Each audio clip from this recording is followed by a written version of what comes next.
buenos días, Su Excelencia Reverendísima, señor Arzobispo, compañeros vicerrectores de la universidad, decanos y amigos todos. Yo quería, en primer lugar, y como no podía ser de otra manera, agradecer especialmente al vicerrector de Extensión Universitaria y gran capellán de la Universidad Católica, mi amigo José Luis Sánchez, la oportunidad que me da de estar aquí. Yo creo que más que una oportunidad es un reto y sobre todo es una oportunidad para reflexionar algo que desde hace muchos años es realidad, porque en la actividad científica es inevitable actuar de la mano de lo que uno lleva dentro, pero es verdad que a veces pararse a ponerlo esto en papel y poder contarlo ayuda mucho. Entonces este es uno de los primeros agradecimientos. El segundo agradecimiento viene también a la oportunidad de estar aquí porque de alguna manera supone el hacer patente lo que esta actividad de estos años atrás ha supuesto, ¿no? El dedicar mucho tiempo a hacer la mejor ciencia posible, compitiendo en un entorno que no suele ser fácil, porque uno tiene que buscar recursos y tiene que plantear muchas circunstancias administrativas que son pesadas para llevar adelante la idea o el proyecto científico que uno quiere, ¿no? Y esto, como luego comentaré, yo creo que es importante ante esta llamada que nos ha hecho Su Santidad y que comienza en octubre próximo, que es el Año de la Fe, ¿no? Y que yo creo que es también, como me decía José Luis, uno de los motivos de plantear este curso en este contexto para iniciar este Año de la Fe en el mejor marco posible. Es verdad que una audiencia tan egregia a mí me preocupa, sobre todo en el ámbito de lo que no es ciencia, ¿no? Porque lo de la ciencia me puedo defender más o menos, pero en los otros temas uno va un poco más pegado, ¿no? Sobre todo ante personas como el decano de la Facultad de Derecho Canónico o el propio arzobispo, que no les quepa duda que me imponen mucho, ¿no? Estar aquí hablando de esto, ¿no? De lo que yo he querido llamar el diálogo fe-ciencia, ¿no? Que sería una excusa perfecta para hablar de estas cosas, ¿no? El título a mí me parece muy interesante porque, y yo creo que está muy bien puesto cuando habla de científicos y profesores universitarios y el pensamiento cristiano.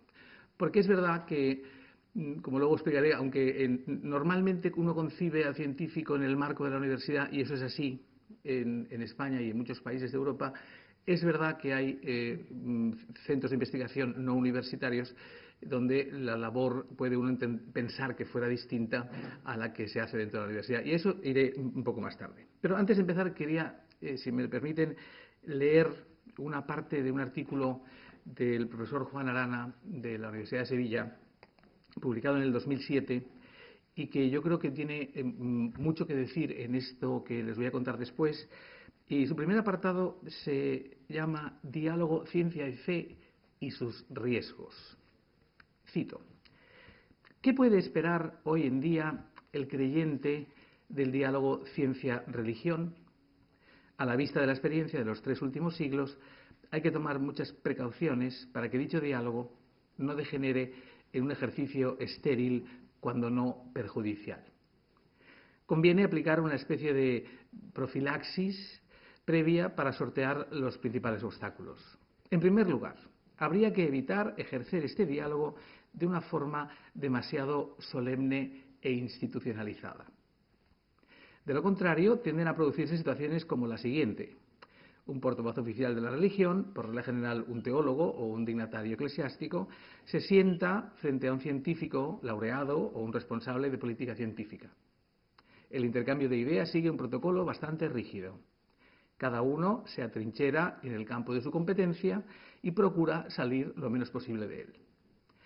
Por eso ambas procuran buscar una zona intermedia para intercambiar concesiones o dirimir puntos en disputa. Suele suceder que el clérigo no es ignorante y tiene conocimiento de los asuntos científicos. Lo mismo el científico sabe algo sobre la religión por experiencia personal o porque tiene un loable deseo de instruirse. Planteadas así las cosas, el Parlamento se desarrolla en un clima que oscila entre la educada deferencia y la cortés discrepancia. Quizá varios de ustedes piensen que no se puede pedir mucho más, pero a mí, dice Juan Arana, me parece un modo muy frío y poco prometedor de hacer las cosas. Opino que el diálogo ciencia-fe debería ser tema de meditación íntima de todos los hombres, puesto que la fe y el saber a todos conciernen y de todos requieren una respuesta madura. La ignorancia y la ausencia de credo personal no son estados recomendables para nadie. Cada uno de nosotros tiene que hacer un pequeño balance personal de lo que sabe y de lo que necesitaría saber, de lo que cree y debería creer. Saberes y creencias no son instancias ajenas, son factores complementarios. Aunque exploremos los casos extremos del espectro, comprobaremos que desde el hombre más racionalista hasta el más fideísta, todos conjugan certezas e incertidumbres, evidencias y oscuridades. Por eso se ha llegado a decir con fundamento que nunca hubo conflicto entre razón y fe, sino entre dos fes. Convendría, en consecuencia, que todos los hombres diéramos vueltas al asunto según la capacidad de cada uno. El modelo a seguir, pienso, no es el de personas que han profundizado mucho en la fe y poco en la ciencia o viceversa, porque entonces se corre el peligro de aumentar las diferencias entre una y otra, en lugar de buscar lo que tienen en común. No se trata de buscar abogados litigiosos, sino jueces ecuánimes. Lo importante no es cuál de las dos instancias gana y cuál pierde, ni tampoco quién se lleva el trozo más grande del pastel. Entiéndase que lo que propugno va más allá de pedir algo así como una doble titulación científico-religiosa para los gestores del diálogo ciencia-fe. De hecho, a veces se produce un efecto perverso cuando los interlocutores disponen de cierta información sobre el campo que no es de su especialidad, porque tienden a convertir en prejuicios sus conocimientos previos. En este sentido, podría convenir dar el principal protagonismo en este tipo de coloquios a creyentes y científicos de gran entrega y vocación, pero no demasiado recargados de títulos y responsabilidades, si pretendemos que hablen de ciencia y religión y no tanto de las relaciones entre instituciones científicas e instituciones religiosas. Fin de la cita. Bien, Juan Arana propone algo que a mí me parece relevante y la primera conclusión que yo sacaría de lo que acabo de leer es que no debe ser nada solemne esto, no deberíamos hacerlo nada solemne. Y eso le preguntaba al director del curso cómo era un poco el tono de las presentaciones y me ha dado libertad para poder hacer esto menos solemne de lo que aparentemente es. En segundo lugar, qué duda cabe que trabajar en una universidad católica es una situación privilegiada para un científico creyente, porque se ahorra uno mucho de la discusión entre instituciones de una naturaleza y de otra, y si aquí tiene que valer por encima de todo la ciencia o tiene que valer por encima de todo la creencia religiosa o la fe, ¿no? También es verdad que, como dice Arana, en lo que les he leído, es mejor, y yo me siento más a gusto en mi condición de catedrático de fisiología y científico que no en mi condición de vicerrector, por aquello de que esto hay que hacerlo desde los científicos con más dedicación a su trabajo que con responsabilidades, ¿no? En este caso, yo creo que la unión de ambas, de alguna forma, me coloca en esa tesitura difícil de estar equidistante entre lo que es mi comunidad científica y las responsabilidades o el cartel que uno lleva puesto como vicerrector de la universidad. Pero en cualquier caso, y como estamos en un ambiente más familiar, me van a permitir que me quite el traje de responsable de investigación para hablar solo de aquello que ha sido mi trabajo estos últimos años. Yo iría un paso más allá del comentario que ha hecho Arana, ¿no?, que dice que no debemos formar a gestores del diálogo ciencia-fe. Yo creo profundamente esto. Más allá, creo que deberíamos universalizar esta condición de gestores del diálogo ciencia y fe a todos los científicos creyentes. Y esto es una cosa que es especialmente importante. Es verdad que, como decía al principio, los científicos residen en la universidad. La universidad yo creo que es un poco la cuna en la que se plantea esta inquietud por el saber. La universidad, de hecho, nace en el seno de la Iglesia Católica y el que los científicos estén en las universidades es muy habitual, pero nos encontramos con científicos que están fuera de ellas. Entonces, uno puede pensar que son dos ambientes distintos, dos gestiones distintas, dos formas de trabajar distintas, y no lo son. Si consideramos que en las instituciones científicas no universitarias, más de la mitad del personal que trabaja en todo el mundo es personal en formación. Son becarios predoctorales, son becarios postdoctorales o personas que acaban de doctorarse recientemente y que mantienen su criterio formativo dentro de estas instituciones, como puede ser el Consejo Superior de Investigaciones Científicas en España o los institutos Max Planck en Alemania o el INSERM en Francia, etc. ¿no? En general, la actividad formativa del científico, sea en el seno de la universidad o sea en el seno de una institución puramente científica, no universitaria, inevitablemente pasa por la formación. Y esto es muy importante para esta síntesis ciencia-fe, porque uno transmite lo que lleva dentro. Es muy importante para que esto sea cierto, para que uno pueda vivir su síntesis personal entre ciencia y fe, el poderla expresar libremente en su entorno formativo, en el entorno de las personas que están al lado de uno y que trabajan con uno y se forman con uno, ¿no? Por eso yo distinguiría, a efectos de explicación, lo que ocurre en el seno de las universidades y lo que ocurre eventualmente en estas otras estructuras científicas, aunque solo sea formalmente. Si bien el comportamiento que uno tiene que tener en ambas, como científico creyente, yo creo que debe ser exactamente el mismo, porque difícilmente uno hace ciencia para sí mismo. La ciencia para sí misma no tiene sentido, sino es para transmitirla a la sociedad y para, a través de esto, formar a las personas que están a nuestro lado, ¿no?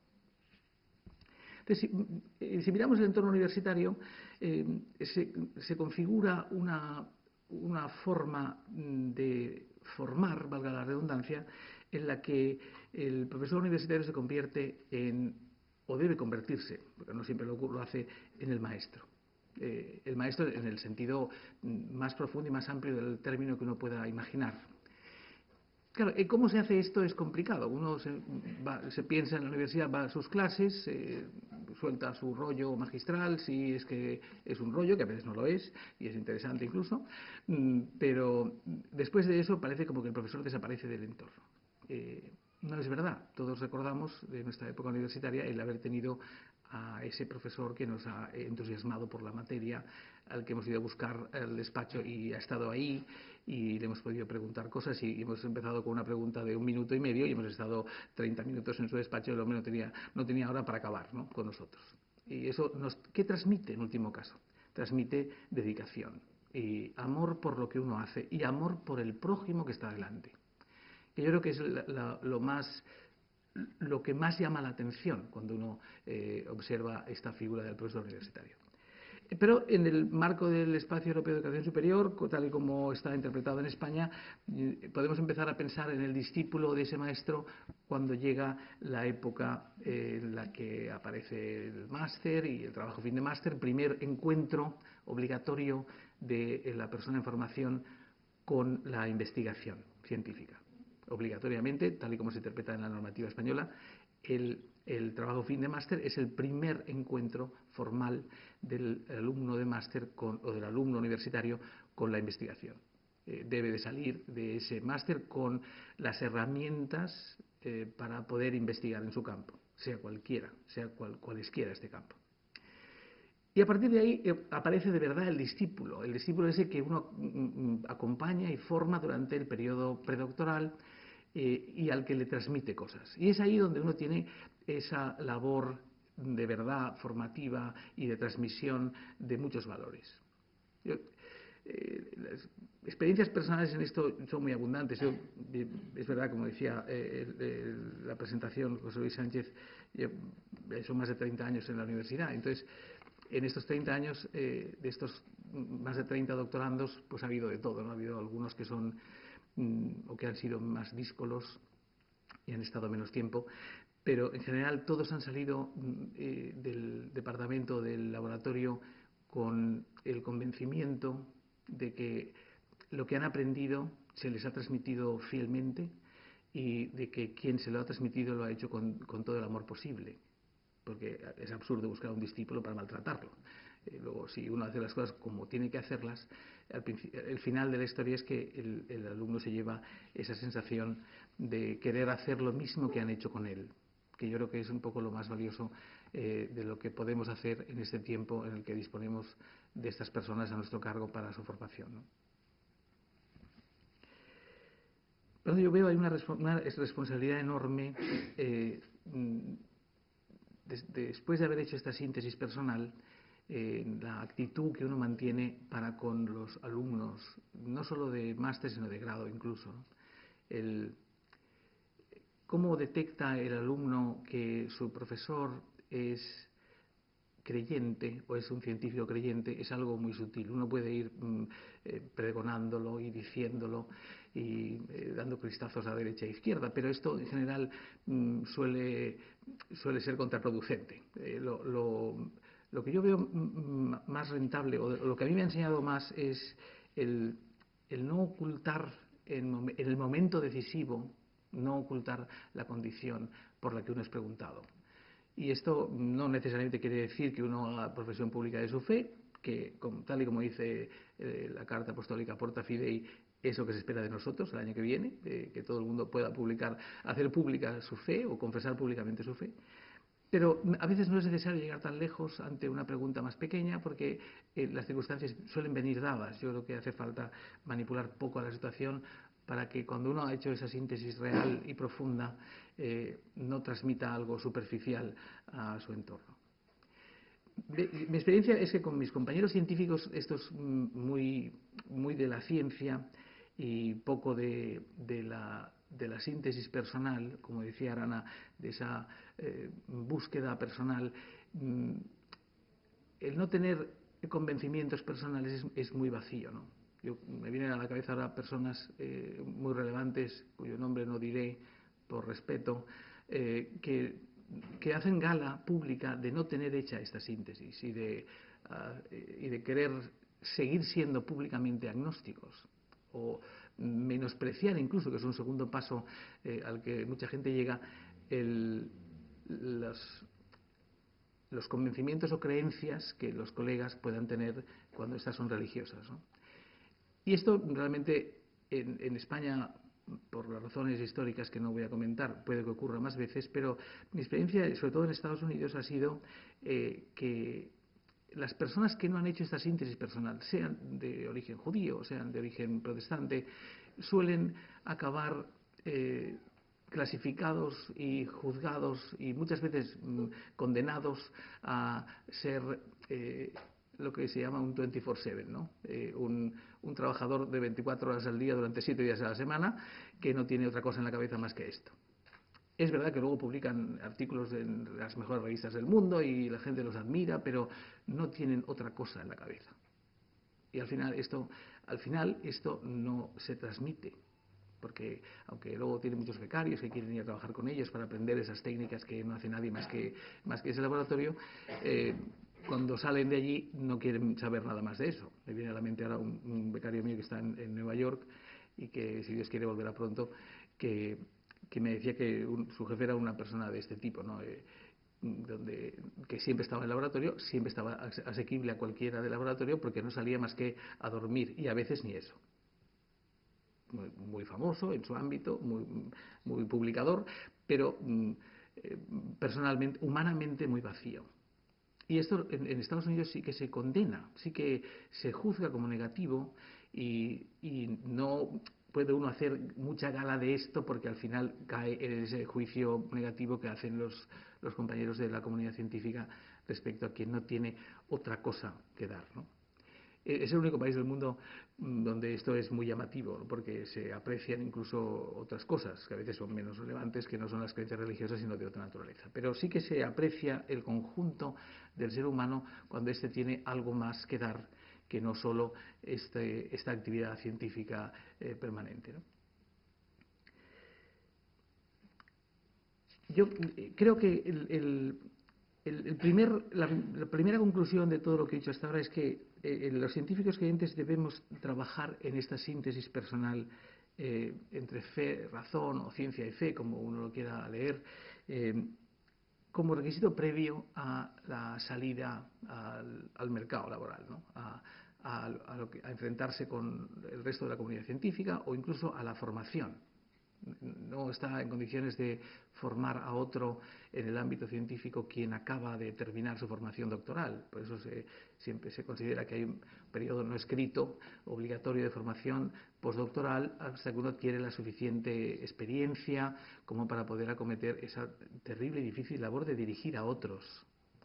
Porque aunque la condición de doctor habilita para la dirección de investigación independiente, o lo que también se ha llamado la libertad de cátedra, esto no es del todo cierto, sino hay un periodo posterior al doctorado en el que uno sigue consolidando lo que ha conseguido aprender durante ese periodo. En las ciencias esto lo llamamos formación postdoctoral, que está incluso reglada y tiene sus becas específicas para cubrir esos periodos de formación, pero en las humanidades yo creo que también es necesario esto. En mi experiencia, cuando he tenido que tratar con los doctorandos o con los directores de tesis en el ámbito del derecho, de las humanidades, de alguna forma coincide con otros aspectos muy peculiares, porque no se trata de ir a un laboratorio distinto o de hacer una visita al extranjero, que es lo habitual en las ciencias, pero sí el sedimentar, el publicar muchas veces lo que uno ha hecho durante la tesis con una reflexión adicional que permita poder llegar a ese estatus de potencial maestro que decía antes, que es lo que la universidad nos permite, ¿no? La universidad y yo creo que la comunidad científica en general, ¿no?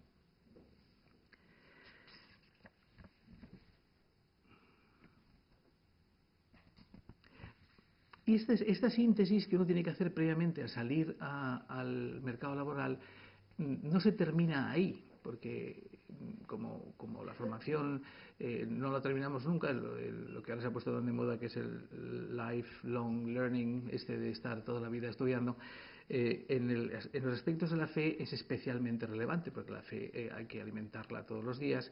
Entonces yo creo que es importante estas reflexiones, como les decía, que uno tiene que hacer de cuando en cuando, o que tiene que hacer todos los días para alimentar esa parte de la síntesis, que es la concerniente a la fe, y sobre todo las herramientas comunicativas de esto, porque uno tiene que también aprender a comunicar estas creencias o esta síntesis personal que uno tiene hecha, hay que saberla comunicar, y esto no siempre lo hacemos de la mejor manera posible, queriendo, aunque es verdad que el testimonio a veces suele ser lo que más habla al corazón del otro, ¿no? Pero yo creo que además de eso, el adquirir herramientas comunicativas para poder hacer llegar el mensaje de forma adecuada a quien está con nosotros trabajando, yo creo que también es muy importante.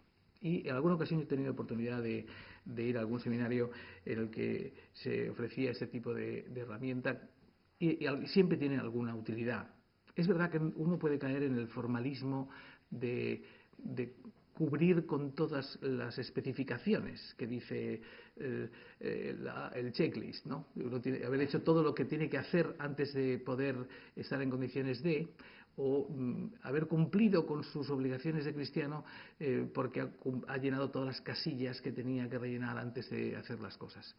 Y esto a veces cae en un formalismo que puede ser incluso vacío, ¿no? Y en alguna ocasión esto se detecta. Y por lo tanto no es más importante creo yo, el cumplir con todo lo que hay que cumplir, haber adquirido las herramientas para la formación y la transmisión de la fe en los ámbitos profesionales o en la propia familia, sino hacer esa síntesis personal que a veces nos sale mejor o peor y que además no está hecha hoy para siempre, sino que hay que volver a hacer mañana y pasado mañana para conseguir el último objetivo, que es en el que estamos todos inmersos, de la evangelización desde todos los puntos de vista, ¿no?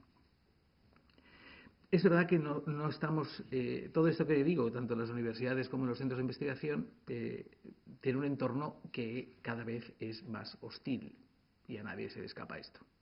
No os voy a entonar aquí un canto desesperado de pesimismo de que estamos perdiendo la batalla, pero es ciertamente, y eso lo dice Su Santidad Benedicto XVI en la propia Porta Fidei, mientras que en el pasado cito, era posible reconocer un tejido cultural unitario, ampliamente aceptado en su referencia al contenido de la fe y a los valores inspirados por ella, hoy no parece que sea ya así en vastos sectores de la sociedad a causa de una profunda crisis de fe que afecta a muchas personas. Fin de la cita de Su Santidad Benedicto XVI.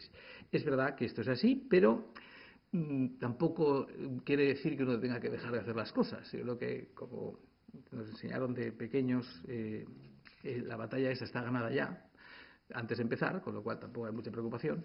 Y pude encontrar, buscando material para preparar esto, una cita del Beato Juan Pablo II del año 79, cuando se dirigía a la Sociedad Europea de Física. Estos son los más duros de los científicos, ¿no? Porque estos creen que tocan la materia, y ahora con el bosón este que han encontrado ya lo tienen más claro que el agua, y son muchas veces los que más cuestionan las cosas que son puramente de fe, ¿no? Y decía el Beato Juan Pablo II, cito, se habla de una crisis de legitimación de la ciencia, de una crisis de orientación en nuestra cultura científica. Esa crisis afecta igualmente al científico creyente. Tendrá que preguntarse por el espíritu y la orientación en que él mismo desarrolla su ciencia. Tendrá que proponerse la tarea de revisar continuamente el método y la finalidad de la ciencia. En esta situación, la Iglesia no aconseja prudencia, sino valor y decisión. Ninguna razón hay para no ponerse de parte de la verdad o para adoptar ante ella una actitud de temor. Yo creo que esto es absolutamente vigente, aunque sean del año 79, ante los físicos, y no había bosón entonces, pero da igual.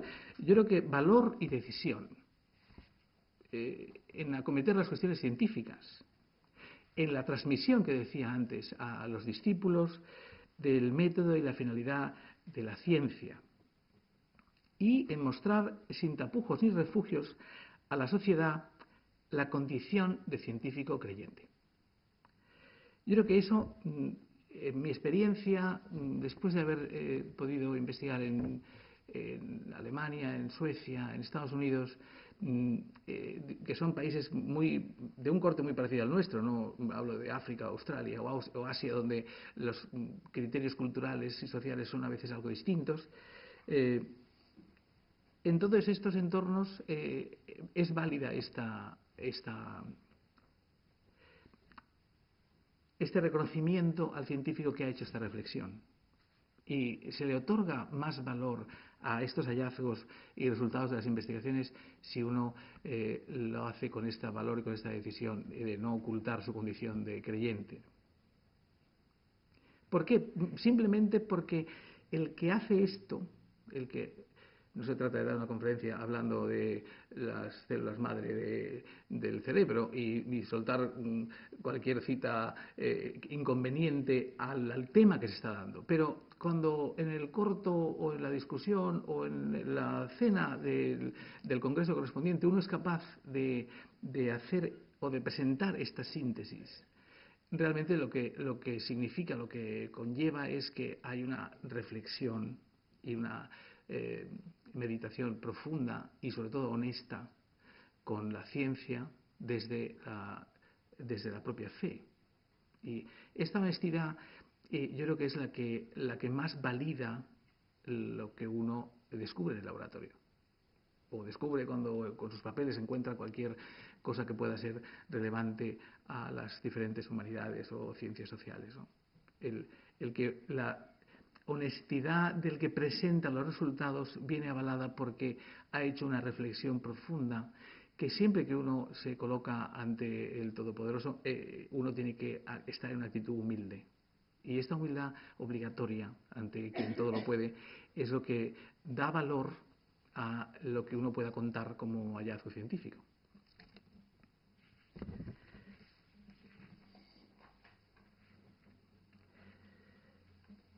Yo creo que en los ámbitos universitarios además hay que añadir que, sobre todo en España, yo esto lo he vivido menos en otros países, de lo cual doy muchas gracias porque he experimentado más respeto hacia mis planteamientos personales en otros países donde no hay una mayoría católica, y sí que he podido percibir, y he trabajado en universidades judías, donde la mayoría de los directores de departamento y cargos académicos eran judíos.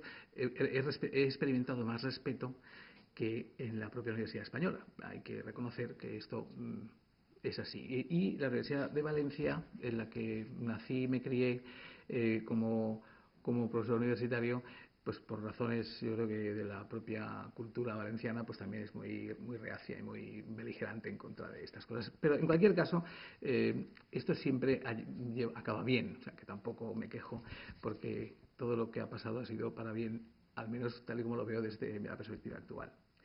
Quería poner un par de ejemplos de los que están pasando a fecha de hoy, que son muy interesantes, ¿no? Para demostrar cómo la comunidad científica también es capaz de ejercer esta presión que necesitamos para dar ese paso al frente, ¿no? Y son noticias de hace 2 o 3 días, porque salió en CENIT, me parece que fue, en Religión y Libertad, no lo sé, porque se ha terminado el proceso de canonización o de beatificación, se ha cerrado, de un biólogo molecular francés muy conocido, Jérôme Lejeune. Y es el descubridor de la causa del síndrome de Down. Casi nada, porque fue uno de los que demostró la existencia de la trisomía y cuál era el mecanismo para que se produjese el fenotipo que aparece en estas personas que tienen síndrome de Down. Y decía la noticia, y mucho de verdad debe tener, que Jérôme Lejeune se dedicó una parte de su vida, después de haber hecho todos estos hallazgos, a la defensa de la vida. Y se convirtió en un, entre comillas, decía el artículo, activista pro vida, ¿no? Y esto le llevó a que, según cuentan sus biógrafos, a que perdiese las subvenciones que tenía para investigar. Claro, nunca sabe uno si es que la actividad pro vida requiere tanto tiempo que uno no tiene ya ni tiempo para escribir proyectos de investigación y presentarlos a las autoridades para que se los concedan. Yo creo que esto, en una persona de la capacidad de Lejeune, seguro que fue el caso, pero es verdad que hay una cierta hostilidad en las instituciones a aquellas personas que públicamente se declaran a favor de estas cosas, y que le costó el que acabó sus días, pues eso, sin discípulos y sin laboratorio y sin subvenciones para poder hacer lo que a él más le gustaba, que era investigar, ¿no?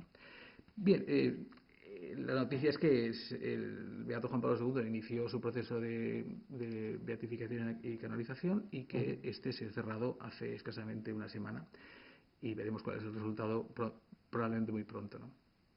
Pero esto pone de manifiesto, como decía, que bueno, pues que no estamos en un entorno fácil, y que hoy sí, hoy esto es un entorno muy protegido, y aquí uno puede decir prácticamente lo que quiera sin temor a represalias posteriores. Pero, y como decía al principio, es un privilegio, sin lugar a ninguna duda, el poder trabajar en una universidad católica, porque esto hace que uno se ahorre muchas explicaciones cuando tiene que hablar de estas cosas.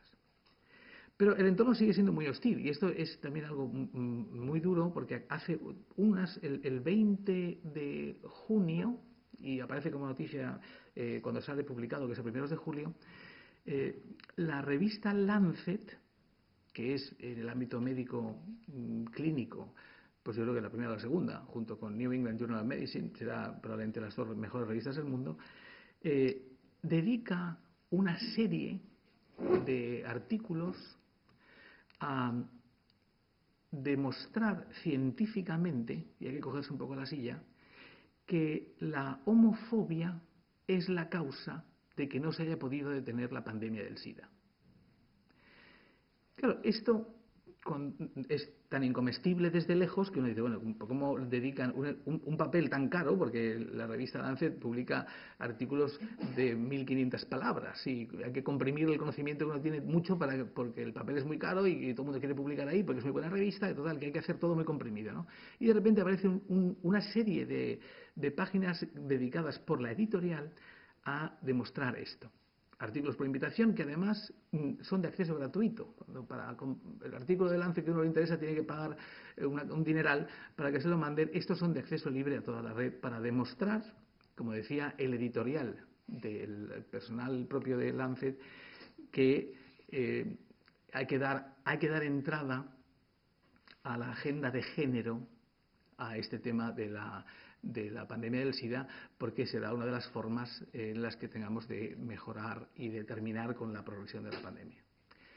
Y los artículos vienen todos invitados, por supuesto, por la editorial a intentar abundar en que los países en los cuales existen leyes muy contrarias, en África esto es frecuente, contrarias a la homosexualidad o que penalizan cualquier tipo de actitud de esta orientación, pues son aquellos en los que se ha enquistado más la pandemia, donde son menos efectivas las medidas, lo cual, de alguna forma, la estadística no debe ser cierta del todo, porque el caso Uganda es muy conocido, donde con políticas orientadas desde el punto de vista cristiano a disminuir la promiscuidad y a fomentar la monogamia, etcétera, ha habido una reducción notable de este tipo de progresión. En cualquier caso, esto es un ejemplo también, porque apareció recientemente en la prensa, de que la comunidad científica en general está muy orientada y muy desplazada a estar en contra de planteamientos cristianos. Es verdad que fue el propio Lancet también el que en su día publicó aquello del ABC contra el SIDA, que han sido quieren resarcirse un poco de aquello, pero utilizan los canales de la comunidad científica para llegar a esto. Y es verdad que en mitad de toda esta vorágine, donde uno parece que vaya perdiendo la batalla y que se le comen por todas partes, incluso con el apoyo institucional o con el apoyo de las grandes revistas, de alguna manera yo creo que seguimos teniendo la capacidad de hacer esto a la que nos llama esta carta apostólica de su santidad, que es hacer nuestra profesión de fe y conseguir con ello lo que andamos buscando, que es anunciar el Evangelio, ¿no? Quisiera terminar, porque también me parece que hay tiempo para el coloquio y eso sería probablemente mucho más interesante que lo que yo diga, recogiendo una idea del doctor Jorge Suárez Díaz, del Centro de Bioética Juan Pablo II en La Habana. Casualmente, con este centro, la Universidad Católica San Vicente de Mártir mantiene un convenio de colaboración. Y en un artículo reciente hace una propuesta que me parece muy interesante, que es, cito: en la actualidad es posible encontrar un punto de encuentro donde personas con diferentes posturas con relación a la fe, paréntesis, creyentes, agnósticos, ateos, dialoguen y colaboren en una cuestión común que tiene como fundamento último a la ciencia. En el mundo actual, ciencia y fe no solo no son incompatibles, sino que pueden y deben complementarse. Un puente de unión entre ambas es la bioética. Yo creo que Suárez Díaz dice lo de la bioética porque trabaja en un centro de bioética, como él podría haber dicho cualquier otra, pero yo creo que la bioética, porque si consideramos que la producción científica mundial, o sea, todos los artículos científicos del mundo, la mitad de ellos, o un poco más de la mitad, se corresponden con las ciencias biomédicas, y el resto, al resto de disciplinas, que son muchas, pues el peso que la bioética puede tener como puente de unión entre ciencia y fe, yo creo que es relevante porque afecta a los fenómenos asociados a la vida, ¿no? Bien, en cualquier caso, Porta Fidei nos dice, y termino con esto, algo que yo creo que es especialmente importante y que resume un poco lo que yo quería decir. Cito: por la fe, hombres y mujeres de toda edad, cuyos nombres están escritos en el libro de la vida, han confesado a lo largo de los siglos la belleza de seguir al Señor Jesús allí donde se les llamaba a dar testimonio de su ser cristianos, en la familia, la profesión, permítame la licencia de añadir al texto la universidad o la comunidad científica, la vida pública y el desempeño de los carismas y ministerios que se les confiaban. Fin de la cita. Muchas gracias.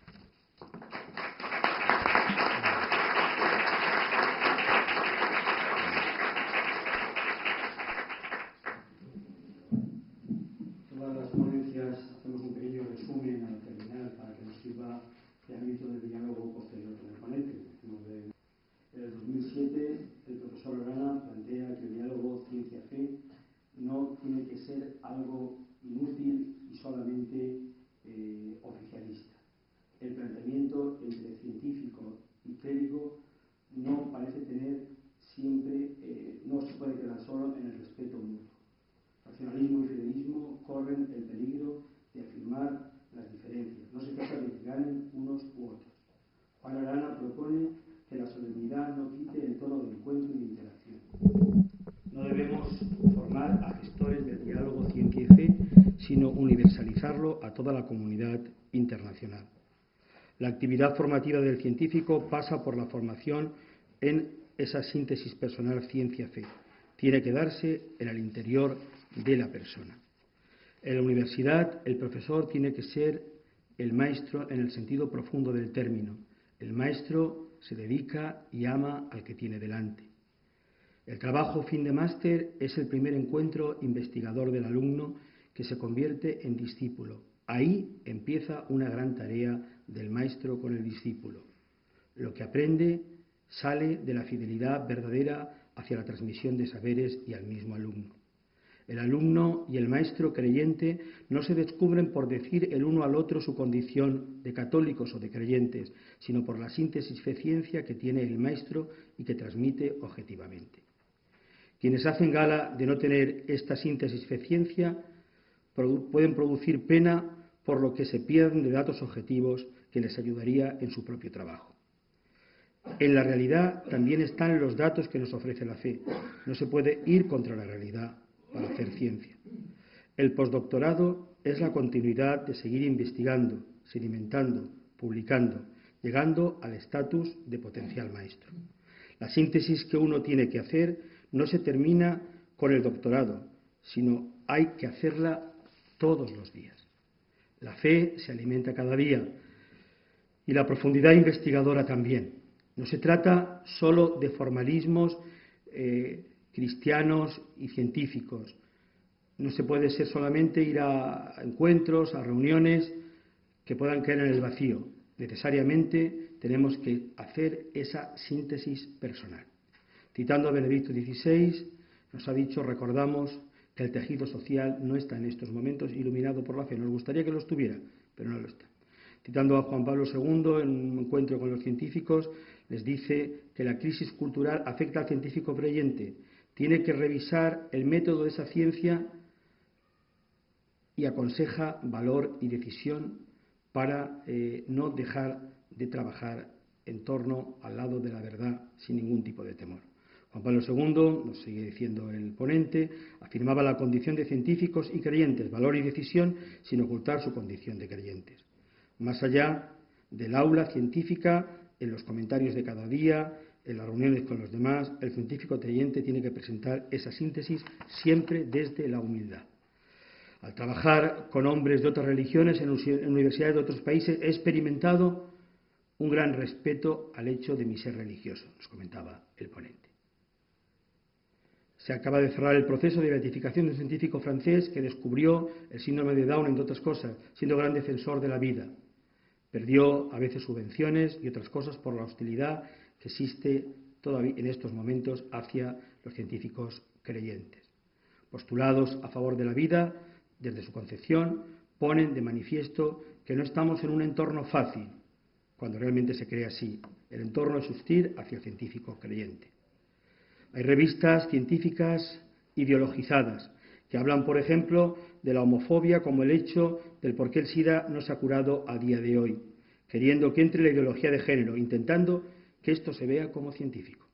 Tenemos que seguir haciendo nuestra profesión de fe, anunciar el Evangelio en medio del mundo científico. Es posible encontrar un puente de encuentro, de diálogo, fe-ciencia. No hay incompatibilidades, sino complementos entre ciencia y fe. La bioética es un ejemplo, citando también al responsable de este centro con la Universidad Católica en Cuba. Y ha terminado con una cita del Papa Juan Pablo II, Benedicto XVI, recordándonos en este año de la fe la importancia de anunciar el Evangelio, especialmente también citaba él, o lo adentraba en la cita, del científico y del profesor universitario. Con esta síntesis que hemos hecho también de su ponencia, como todos los días hacemos, es bueno que tanto los profesores o los jóvenes universitarios que hay aquí puedan empezar a hacer sus comentarios o a preguntar al doctor Romero.